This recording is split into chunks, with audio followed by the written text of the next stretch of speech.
Welcome to the Dog Mom Season 2. This is a show that is completely unscripted. We don't know what we're going to be talking about, but we find out when we do the Pet Roulette. That's right. So it's going to be 4 topics. This is all dog-related, pet-related topics. We haven't seen them before, but we get to see them today with you. And we're going to answer some really off-the-cuff answers, come from our personal experiences, maybe even some pet tips that you can use today right at home. That's right. We didn't introduce ourselves. So we didn't. I'm Amber Aquart. And I'm Chrissy Joy. The lovely Chrissy Joy. We're both dog trainers, but we're also dog Journey. moms. And we are just going to talk about dogs. All right. We have 4 minutes to talk about each topic, and then we'll answer some of your questions at the end. Are you ready to get started? Let's get started. Let's get this party started, right? Are you ready, Journey? He's always ready. I hope this is about running around and being crazy. Ooh, I like that. Ooh, canine communication. Canine communication. What do you think about that, buddy? Okay, I will go ahead and get started because this is such a fun topic. Like, we could talk all day about training and communicating with your dog, but how do dogs communicate? And really, majority of the way dogs communicate is through their body language. Right. And it is so much fun to dive into dog body language. Yeah. I love it. So what are some things that... I love it. Does she need to say that again? Okay. Awesome. Making fun of me over there. Oh, he's so bad. I'm just a little bit quirky. I'm sorry, but dogs Dog like body me. language. So body language is really, something that can be misconstrued quickly. I was just talking to someone before, and she was saying, just because a dog has their tail up and their ears perked doesn't always mean that they're happy and excited. That's a tail right. wag doesn't always mean the dog is super happy and excited about this experience. It actually can be a sign of stress or a sign honestly, a wagging tail is usually just excitement. Yeah. Which is kind of tricky because your dog could be exciting to be like attacking an intruder. Exactly. There's or levels of squirrel, excitement. Right? So it doesn't always mean that they're happy. That's right. It could mean a lot of things. But I generally like to tell people that if you want to see how your dog is feeling, see how loose or tense their body is, and that will tell you a lot. So think about like a noodle. Before you've cooked a noodle, it's really stiff and rigid. That's right. But the more you cook it, the more loose and wiggly it is. Yeah. So the more you cook your dog noodle, the happier that they are. The dog noodle. That's right. That's right. Now, I will say that my dogs have taught me so much about like an entire new language, which is dog body language, right? But it's really interesting to watch other people's dogs because I feel like we all get to know our own dogs pretty well. We have a communication style. Right. So it kind of has similar lineage to how it works. But this is a great example. I work my dogs for TV and film. That doesn't mean I can just give this dog to somebody else and they'll have the same results in a really challenging environment. Right. There's a communication, a bond that we've created here, which allows this work to go so well. It's the same with you and your dog. You know your dog best. You guys developed this communication line that's unlike any other. That's Although so we're true. all branching from the same foundation, there's still something that's completely unique to each of our relationships. Yeah, and I think everyone would say like they know the signs of like when their dog has to go to the bathroom, right? Oh, Every the subtle dog is so things. different. The subtle but things. It's really cool if you want to learn more about communicating with your dog or the way that dogs communicate in general. Something that I've always loved to do is just like watch dogs in dog parks and just see how they communicate with each other because every breed of dog is going to look different, right? A dog like Journey with big, adorable, Some pointy dogs ears. get really thrown off by him Right, because he stares with his ears. And he's like a very herdy border collie. And so a lot of dogs will be intimidated by those forward ears because it's a very alert, very forward-facing attention on other dogs. And that can be intimidating. But we could see when his ears go back, he's got that like happy, grinny, wiggly smile. So watching other dog breeds is also really important and learning how other dog breeds communicate, especially when you're going to be mixing different dogs together in a place like a park. And one way for you to communicate well with your dog is to think back to their primal senses. We have their nose that we have here, sniffing a bed. So, if you want to have good communication with them and work on that, don't work against the grain, work with it. So my dogs have great sense of hearing. They love squeaky toys. They love smelly treats. That keeps them engaged. So work with their natural drive and work with their natural senses because you'll get the best out of them if you find what they really like to work for. That's right. And training your dog can really help you set up a communication with your dog and having that extra language with your dog where your dog can learn all the amazing things that you guys can use to communicate with each other. All right, well, that's our time, so let's jump into another topic. All right, let's do it. Let's see what it's going to be. Oh dear. I know a great song. Okay, let's hear it. I know what you're gonna say. I know what you're gonna say. How's that song go? Rescue mutt. Oh yeah, let's sing it. Ready? Pretty little rescue mutt, you have the cutest butt, and you have the coolest strut. The cutest butt, And you have the coolest strut. but You don't have no nuts. Pretty little rescue mutt. I'm so in love with you. Okay, that was pretty great. That was pretty great. Oh my goodness. Listen, if you haven't seen it, watch our other episode for the jingle. I think it's therapeutic. I don't know, it might cause them a little stress. Well, you'll have to check it out. So therapeutic music for dogs. First of all, I think we're like living under the hub of where this can really begin. DOGTV provides a lot of playlists that are super, super helpful to helping dogs calm down. Sorry. Oh, you're fine. Hold on. I can keep talking if you're going to keep Just on. cut me out. I have something in my teeth. So, you know, the therapeutic music, DOGTV makes playlists that actually is going to help like keep your dogs calm. This is all deriving from like scientific based research. It's going to use music that's actually meant to really calm your dogs. I know for a fact I have a meditation list and I use the calming playlist. And if I put that on in the house, my dogs immediately understand that it is Zen chill time. And they absolutely, and of course I'm part of that. I always choose to do really quiet activities at that time. But it teaches them when this comes on, we are to be this way. And it really does help them calm down. Yeah. It just kind of takes the chill. I love that. You know, when you're talking about thunderstorms and fireworks, everyone always brings up music. And I do think that music has such a powerful, you know, effect on not only people, but on dogs too. I know Dr. Barras has really cool, relaxing music, and I learned a lot about the effect of music on dogs through him and through his programs, and that was really, really cool to see. But did you know that, like, lab rats, they've done studies on the effects of different types of music, like rock music and classical music, and some of the results were not so pretty with the rock music. So I actually like get chills when I hear music that's really powerful to me. I'll actually get like chills, so you know it's like affecting you more deeply. And I think it does the same for dogs. I know for a fact that when my dogs and I dance together, and when that song hits like just right, we are such a team, and we are vibing so much to the point where now if my dogs hear the song, They start doing the they dances. they start to get excited because they know this is when we usually go out and do the thing. That's so like, you know, when fun. we've done shows together and we play that pre-show music, like when the audience is They're supposed like to come in, getting hyped up. Yep. they know the show's about to begin Yeah. and they're so excited. So they absolutely are able to be affected by what is 100%. being played for Yeah, them. I did a skit with my dog to music, and it was so funny because every time we hear the song, it's like a commonly played song. Yes. She like gets up to start doing the skit. That's and really she does real? like the first 3 things, and I'm like, we're not doing That's it. adorable. That just tells you there is an influential power with that. Yeah. And so therapeutic is meant to do things that's helping your dog calm, whether that be during thunderstorms, things like that.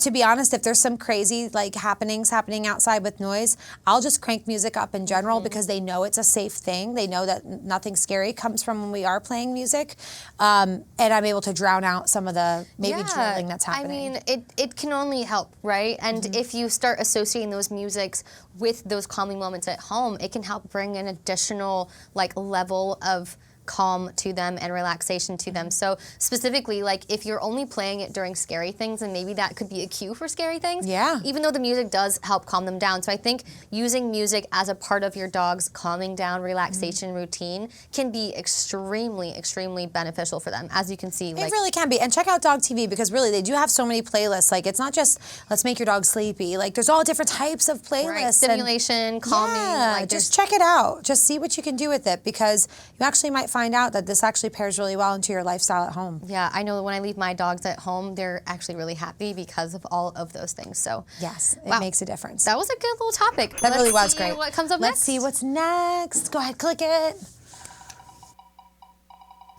Let's make it happen. Why- I keep on doing the fake clicking sound. I like that. It's already clicking. Sorry, buddy. Mealtime. Mealtime. Oh, It's making almost me mealtime. hungry. I know, right? Oh my gosh. Almost mealtime. So is it mealtime? Is it our? You mean our mealtime? In that Yeah, case, I'll all eat right. I want to order from.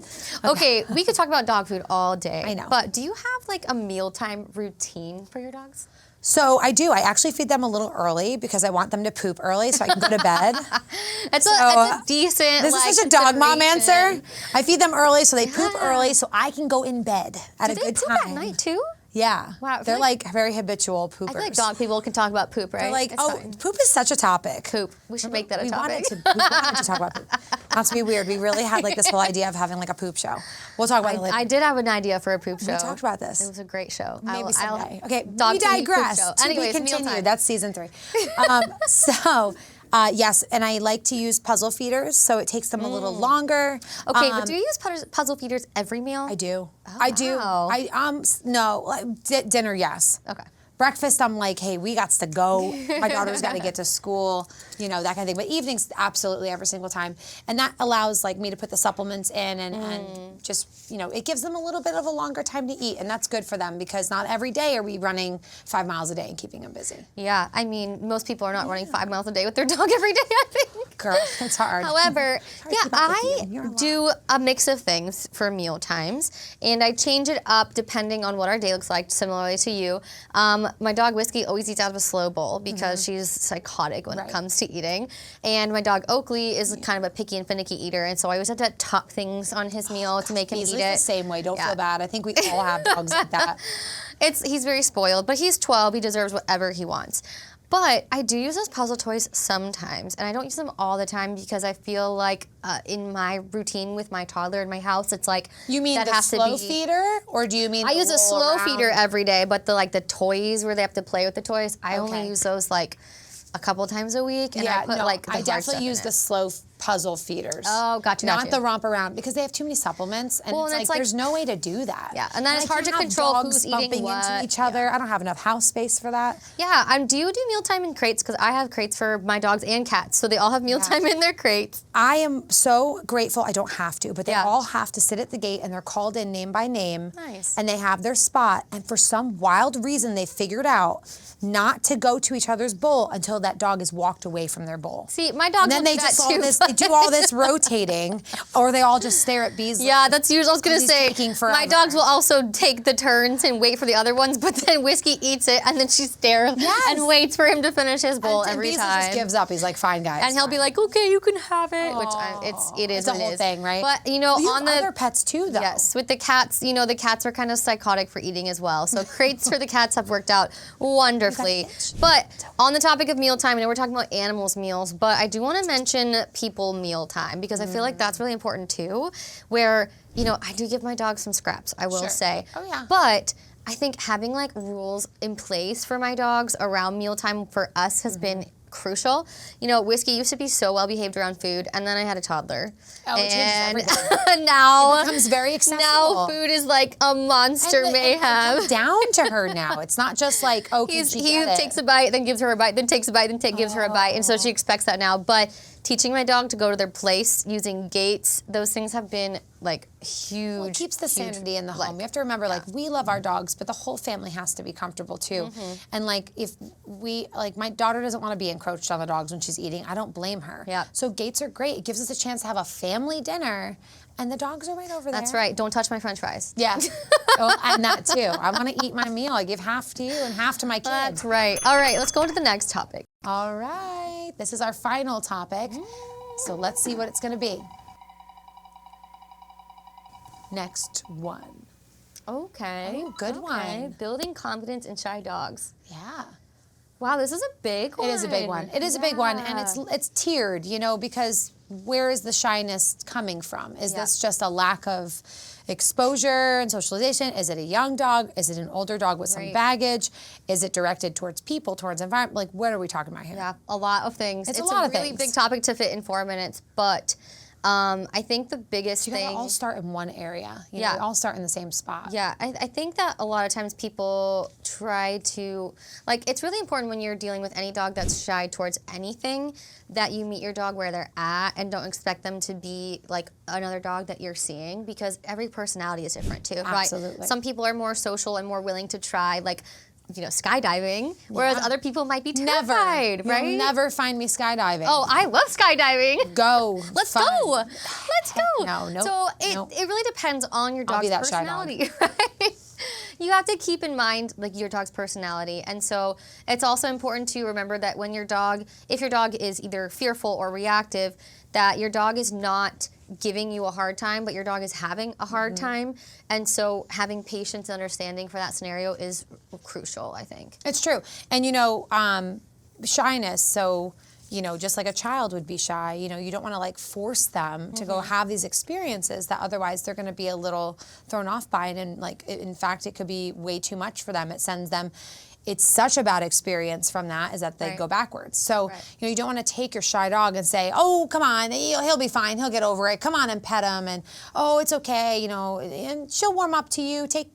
So you want to really kind of respect that dog's space in that moment. And one thing I learned with one of my dogs when he was younger, because he was so small, and he did have a bad experience where someone kind of stepped really close behind him when he was a puppy and kind of, clipped him a little bit, which he's worked past now, is I allowed him to take his time meeting people. So people would not encroach on him, but I allowed him to go. And when he was ready, greet people. Now that duration has become a lot shorter because he loves people now. Right. Because he's learned it's safe and he learned that he controls the situation and no one's going to be rushing in on him. Yeah, and I think that's so important. And like you said, like he eventually came to, like, because he loved people, he came to that realization where like, oh, I don't have to worry about this. He did. And like I said, every dog's personality is different. Like your dog might love people, but your dog also might not love meeting new people. So accepting that and knowing your dog for who they are and working them to feel more confident in you, I think is the most important thing. It's true. And it's not just like dogs to people. It could be dog to dog shyness. Right. And you never want to like push that and pressure that either. And it's like if you aren't advocating for your dog, then their trust in you is going to waver. And so you have to be that person that's going to advocate. If your dog's afraid of people, like, no, please don't say hi to my dog. My dog is nervous. Need a little space. Yeah. Or if your dog is nervous about a certain sound or a certain thing, like being their advocate is what's going to make them feel more confident because they will know that they can trust the situation because they can trust you. And quick last note, if your dog is shy at the vet, just schedule some happy visits. Yep. No shots, no annuals, nothing like that. Just schedule them to come on in, see the vet, get treats, and leave. Yep. I think that there's so much that a trainer can help you with too. A great positive reinforcement trainer can help you find how to work your dog through these things that are helping them, that are making them feel more shy. And you can help them with that help of a positive reinforcement trainer. Well, that was our last topic. That was our last topic. Oh my goodness. That flew by. I know. I'm like ready to talk about more. I know. That was great. I know. And dog body language all the way to shy dogs. I mean, we covered so much information. Hopefully you found some really good tips at home. But at this point in our show is one of our favorite parts because we are taking questions from the audience. You guys have sent these in. We have 2 lucky people today, which we'll be reading your question and answering them. We each get a minute to answer. That's right. All right. Let's see what questions we have today. Okay. All right. Are we ready to get started? Okay, all right, this is Kelly from Pittsburgh, Pennsylvania. She says, I love to do mealtime with my dogs and make it interesting, but how can I possibly make it more enriching for my dog? We did talk about puzzle toys earlier. We did. But one thing I think people don't do enough of is actually playing with their food. Which just sounds crazy. It does sound a little crazy. But it works. We all did it at one point in our life.